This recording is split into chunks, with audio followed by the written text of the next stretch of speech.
Hey everybody, welcome back to another Core Connections video. This is content created to help you think, feel, and live with more purpose and more connection in your life. Remember, we're right in the middle of a three-part series. We're talking about 3 ways that you can connect and communicate a little bit better in your marriage. And remember, last week we talked about the very first part of that, which is becoming an encourager in your marriage. Today we're going to talk about number 2, and number 2 is emotional intimacy. And so a lot of you, especially you guys, right, your eyes just glazed over when you heard me say the word emotional intimacy. But look, in my office here, very, very often I hear couples come in and they say, Daniel, we just feel like roommates.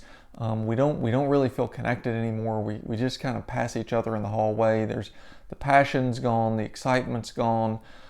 If you don't want that to happen, you have to have emotional intimacy in your marriage. So the antidote to that is to practice emotional intimacy. So let's talk about what that is real fast. Emotional intimacy, that's those deeper conversations that you need to have. You need to be having conversations at least once or twice a week about your future, about your past. Okay, so we're talking about those hopes and dreams and passions and things that you're really excited about for the future. And we're also talking about those struggles and regrets and frustrations and things that you feel like aren't going well in your life. I'll give you one example. I had a person come in and say, you know, I'm 42 years old and I just expected that I would be further along in my life than I am right now. I expected to be higher up in my company, making more money, having more influence right now, and I'm just not.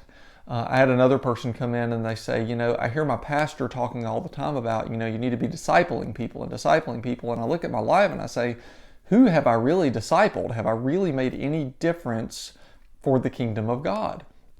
Those are deep things that we're struggling with. And if you're not able to share those with your spouse, then a lot of times you feel like, I don't know you that well. Or they may say, I don't feel like I know you that well.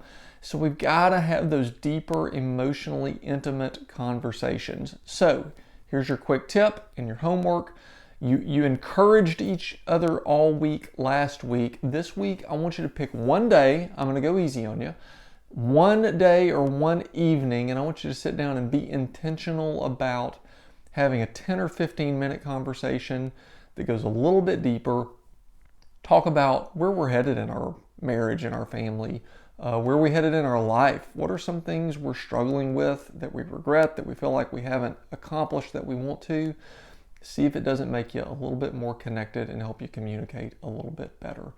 Next week, we're going to be back. We're going to wrap it up with the third and the most fun one of these 3 core connections that we're talking about this week. Hope you have a great week, and I'll see you next time.